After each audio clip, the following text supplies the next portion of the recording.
Columbus when it used to be at 13th and Broadway, and why it didn't last, I don't know. But it was first run movies.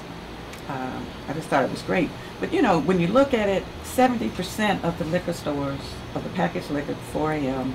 are in 5 or 6 districts. Right. You know, why? What else? You know, come invest in our neighborhood. Sure. Don't just, you know, we've got 8 sponsors now, so people are coming on, but there are 13 council districts that don't sell past 2 o'clock. There's 7 that don't sell past, or 6 that don't sell past midnight. You know, so all the rest of them are home in bed. Or maybe they're out at a club or something, but you even look at Frankfort Avenue and Bardstown Road, where you figure there'd be, you know, a lot of liquor stores, and they only each have two establishments in that whole district. So, but we've got 6, I've got 6, some of the other districts have 5, 4, so we've got our share. I think we've got a couple calls. A couple people have been patiently waiting. Hello, caller. Yeah, hello, Mr. Lawrence. Hello, Councilwoman Hamilton. How you all doing? That's fine, thank you. Pardon me? Fine, thank you. We're doing good. Let me jump right into this. You know, first of all, I would like to, this is Brother Strong. Hey, Brother Strong. Yeah, I would like to think I had a part in that went dry vote on September 11th, the conclusion of it, because I participated in a lot of you all's meeting, Councilwoman Hamilton. I remember. When I was in the 211 zip code. You know, right now, you know, I live in 216 zip code. That's Annika Scott. Mm-hmm. Okay, now, what I really want to talk to you about is, like I say, you know, I used to be one of urban industries, anything that had alcohol in it, I was one of their greatest customers. You know, they lost a good customer when I quit drinking in June 13, 1995. And, you know, since then, but the point that I'm making is that the alcohol, I mean, businesses really don't have any, you know, I don't even look that way anymore. I can pass by all of the, you know, the liquor selling place and just keep right on going. But please, Councilwoman, this is what I really want to ask you, and I know that I think this involves the whole community, even though it is in the Smoketown area. You know, here recently, the Presbyterian community is going to shut down, and I hope that I'm not diverting you all's topic. And we had one of our own business leaders, Charlie Johnson, get on, and he made a plea to this community. You know, the entire community, this is where everybody comes in. Mm-hmm. You know, for everybody, you know, all of the churches that donate $100. He made a plea to the Archbishop Kurtz, you know, for his $100, Mayor Greg Fisher, his $100. And so, in other words, the plea that he was making, that if 2,000 people give $100, that they would have enough money to reopen the Presbyterian community center, which has been historic in this community. Yes, sir. Now, Councilwoman Hamilton, the question that I'm asking you is that, well, first of all, 2000, you know, Mr. Johnson, he's the type of person, I've been in Bible studies with him. You know, when people come in, they all looking, you know, everybody's always looking. They say, thinks he got a lot of money, you know, which he might or he might not, but he bails a lot of people out. So what do you do to activate grassroots, you know, just a common person like I am, that we can galvanize to make our community better, where we will all have a part in doing our fair share? Because, you know, I don't think that, you know, a few people have to give a lot, but many people getting together, you know, stepping up to the plate to do our part. And also, Councilwoman Hamilton, you mentioned littering, and I'm a very strong advocate against people throwing paper and disrespecting the earth like that. So, what would you say to us is you know, people that you speak for, as far as us, you know, not just so much coming up to the you all like, hey, you all are the great saviors. You know, even though you do have a responsibility to the people, but I'm saying, what can the people do to help themselves? How can we generate income? What can we do to make our neighborhoods better? You know, so we got your Ambassador Strong. Question that you can answer, and I'll get off and I'll listen. Thank you so very much. Thank you. Thank you, Brother Strong, for calling. I remember a few years ago when Canaan was trying to do the same thing, and I do believe they succeeded in trying to get everybody to give a couple of dollars, or the goal was to unite and take back economic development in our communities, and I think this is along that same lines. But I think it's about unity. It's about joining with others of like mind, whether it's your neighborhood association, whether it's the Block Watch, whether it's NAACP, whether it's NC3, becoming a power member, getting educated about it, things going on in your community, getting in where you fit in. You know, everybody can't do the money thing, you know, but those of us on the council, we've been talking, and I know we're going to pitch in and do our share to help save that center and bring it back. But, you know, speak up like you're doing now. Talk with others, and just come out when we have meetings. Come out when things are going on, and join with us. All right, do we have another call? Hello, call. Yes, good afternoon. I'm listening to you and Councilman, and I hear you talking about liquor stores and closing them an hour here, two there, and I'm really talking about Family Dollar. Now, to me, you know, we always cry out when we have these vacant lots and we don't have X amount of service. Family Dollar taking a serious investment every time they open a building. I was almost guaranteed that they've taken $1.5 million dollars to build a building before they make a profit. I mean, at least they're coming. The Walmarts aren't coming. The other chains aren't coming. They're there. So why would it be that someone needs to provide some type of a service? What was that last part? I'm sorry. I said, why would we be complaining about someone who answered the call, they came in and filled the list? It may not be a perfect list, but they're providing a service. Okay. Okay, fair question. Thank you, Carla. I'm for economic development. I'm for improving the quality of life in our neighborhoods. I look at that 24th and Broadway, not to call it out, but that Family Dollar that's there, the way it was turned, the way it was designed. There's no landscaping around. It's just a building set up there. They don't keep the trash off the parking lot, you know. I think we can get bookstores, hobby shops, all kinds of businesses that residents in the area have marketed for. I think people should take the example of the Family Dollars or the Walmarts that are coming into the community and saying they're making money. Why don't we come in and take some of that money they're making? You know. Yeah, I guess. I mean, of course, everybody. The best business model is to make the most money with the least amount of overhead. But you get what you get, and do you is it? I guess the question would be: is it the residents? Is it the residents that should make a push? Do the residents have to actually push the lawmakers? Or is the incentive on the lawmakers, or the onus is that on the lawmakers? And is there?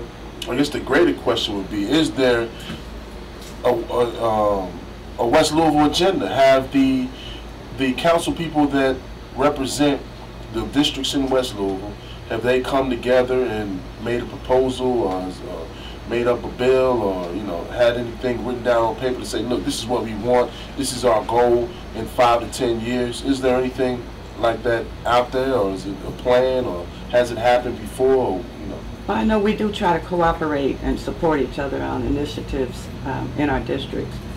Right now, we're cooperating on this one. we're also trying to cooperate on introducing a ban the box ordinance. Ban the box? Ban the box on job applications where they ask about criminal record. Okay. You know, trying to open the doors of employment to people who are ex-felons so that they don't get turned away just on the application. They get a little further than that, and they get an opportunity to maybe be interviewed, right. You know. So we're working on that, and then with the distilleries, with the like Blackleaf neighborhood and all of this contamination that seems to be in the soil, and getting with the EPA and react, hopefully, to try to save some lives. Right. You know what I mean? So we do work on things, and we have presented things to the legislature, an agenda. Is that, and is that, how much of a part does the education play in this thing? I mean, you're an educated person. Family, come from a family of educators and educated people, learned people, and it continues with the children.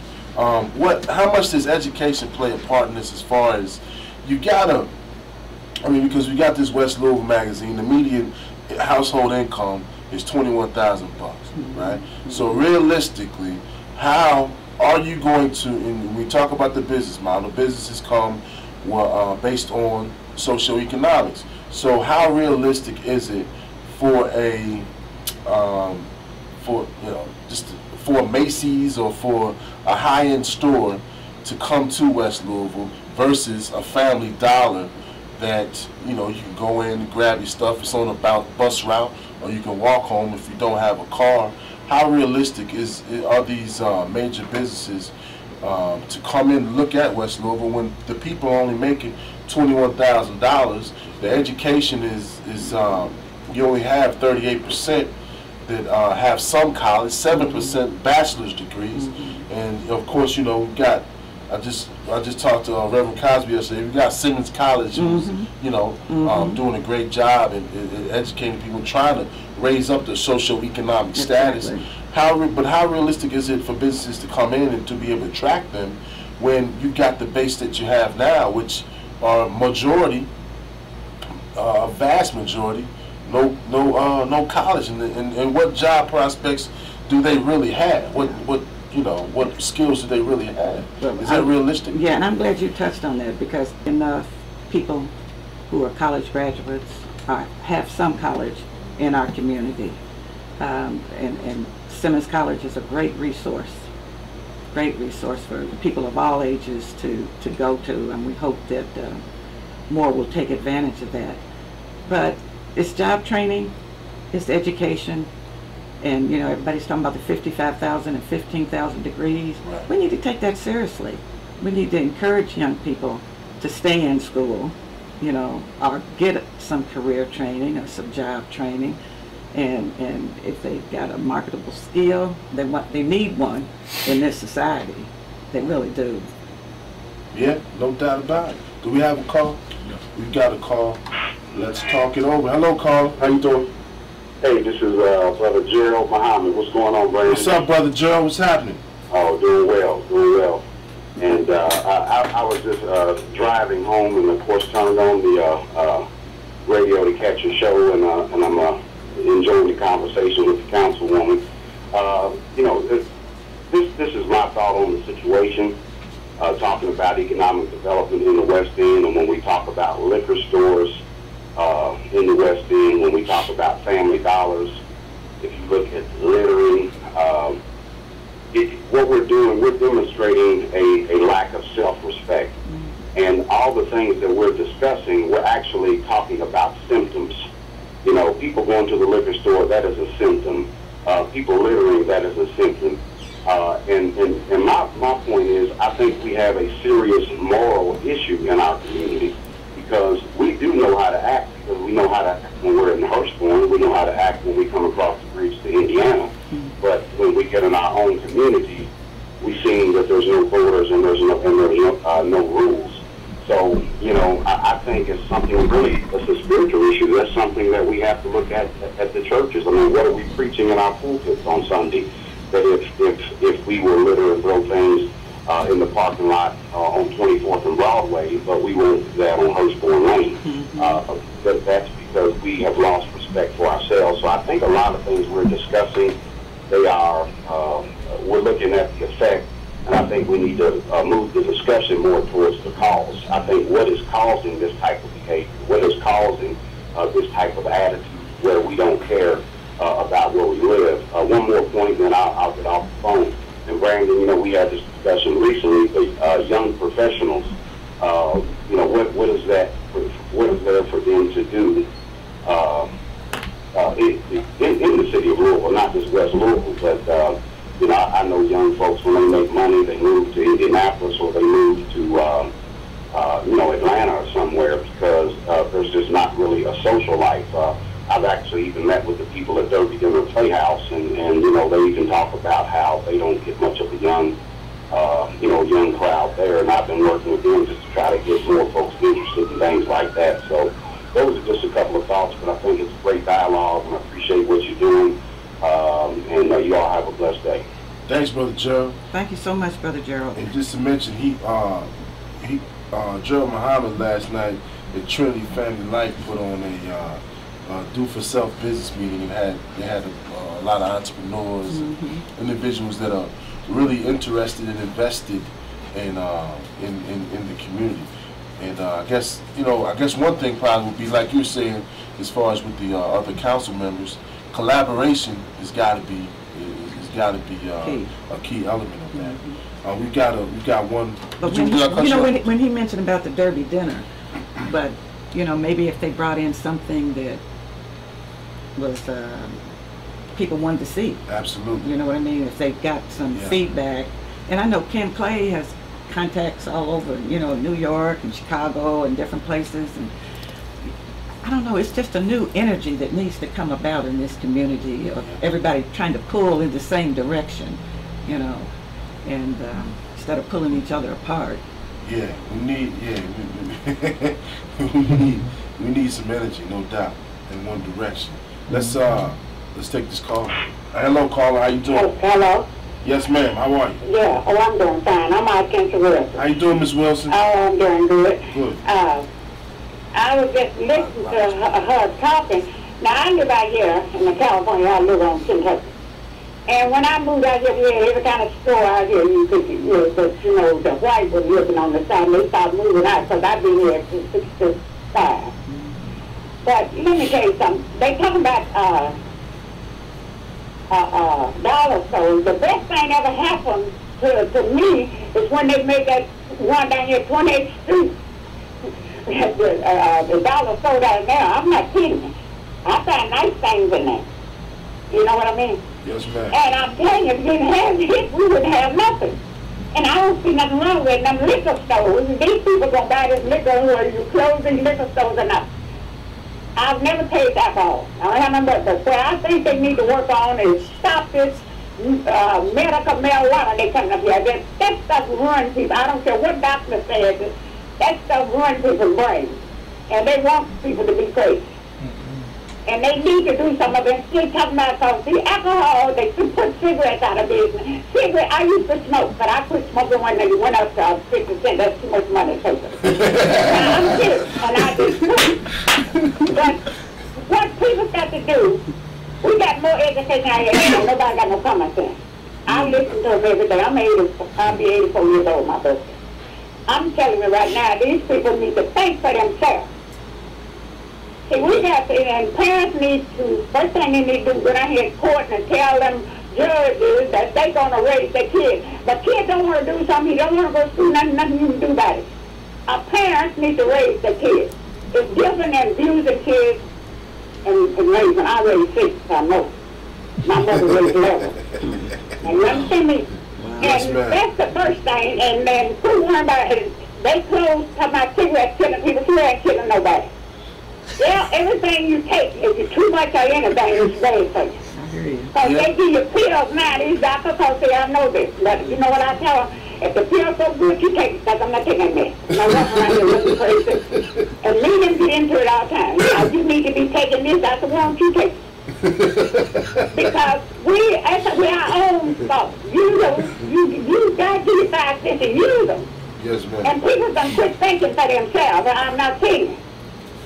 Yes, ma'am. Thank you, Miss Wilson. Okay. All right. Thank you. Well, yeah. Well, I mean, you know what? And she hints on it. I guess the theme, the last, John Muhammad, Miss Wilson, is, and even us, self-responsibility, personal responsibility. It all starts with personal responsibility, and then collectively, I guess we can move in a good positive direction. I just think we need more variety. I mean, I go in the dollar stores. I'm not lying. I just left Dollar Tree today. Right. You know what I mean? But we need variety. Yeah. You know. We do. And it's got to be. I guess it's got to be demanded. It's got to be demanded. I mean, we don't. Nothing ever happens. Everything happens organically. It's got to be demanded by the people. Let's. We got one more call. How you doing, caller? Let's talk it over. Hello? Are you still there? Is that it? All right, we lost it. Hello? Hello? Yes. Yeah. I'm saying, I'm calling in. I didn't think I was going to be able to get in. I'm going to speed this right along. Thank you. All right, now, what General Muhammad said was exactly right. We're dealing with a moral, we're dealing with something that's going on internally concerning these drinkers, the alcohol. I knew it was something going on with me. And what the lady said, she's exactly right concerning education. And I think, first of all, I think sometimes you can make an idol out of education. Because I really think it's the people's responsibility to ask, and I'm closing in this. Okay. Doctors, why have you not found a cure for diabetes after all of this time? You're educated. Why have not you found a cure for cancer? Why do we have so many diseases that you don't have the answer for with all of your education? So I'm agreeing 100% with the lady. And now get off. Now that's all I got to say, and I will continue to listen. Thank you. All right, thanks. You got another call. Let's talk it over. Hello? Hey, Hi, I grew up on 23 back in the days, and I was wondering who's responsible for Elliott Park, because it looks like it looked when I was a little girl coming up, and they got a daycare across the street, and I would really love them to fix the park up like, the other parks in the neighborhood. On 20th to Elliott? I don't know. Elliott Park. Elliott Park. I don't know if I talked with you in the office the other day. No, ma'am. Okay, because someone called about the daycare center and not being able to go across the street because of feces and people urinating in the park. And I've gotten with the police department on that. Okay. I've gotten with the parks department, and hopefully things will improve. Elliott Park, the reunion is coming up. Yes, ma'am, sure is. On September the 7th, and the night before, on that Friday night on the 6th, we're going to have a movie in the park as well. So. Okay, well, I look forward to meeting you then, okay? Thank you. Well, God bless you. Thanks, Mike. Thank you for your call. Thank you for your call. We got another caller. Let's talk it over. How you doing, caller? Just fine, Brian, and good afternoon to the Congress. My question to the Congresswoman, what does she think about tourism and how should West End play a role to the tourism? Tourism? Yes. Okay. And, what's wanted and what's needed, and I was thinking about zip lines, or at one time they had horses down there, so I was wondering, is there a way possible that can fit in to the parks program, or would it be lucrative financially, or what does she think about the idea? I'll hang up this. Thank you. Well, thank you for the call. We have a lot of historical sites in West Louisville that could be put on the list of where the Kentucky African American Heritage Center helps sponsor tours, and the Convention Bureau. And one of the things we're trying to do now is to get access to the river, because we're blessed to be on the river all around my district. Chickasaw Park, Shawnee Park, but you can't get to the river. So we're trying to get the boat ramps, trying to get money to get the boat ramps reopened in both those parks. I put some money in the budget to work with Downtown Development Corporation to what we call pierce the 9th Street divide and put a new park between 10th and 14th Street, extend the Waterfront Park west, extend River Road west, which will bring people into the neighborhood, but you got to have something for them to see once they get there. The Portland Museum is there, and all other things like that. But we've got a lot of historical buildings and sites, and even Pee Wee Reese lived on Southwestern Parkway, and his house would be a stop that some people might be interested in, and the Yearlings Club, and Squire Eric House over in the Portland neighborhood. So we could work on a list of those things and try to make the neighborhood more attractive to the rest of the community. A lot of people come through on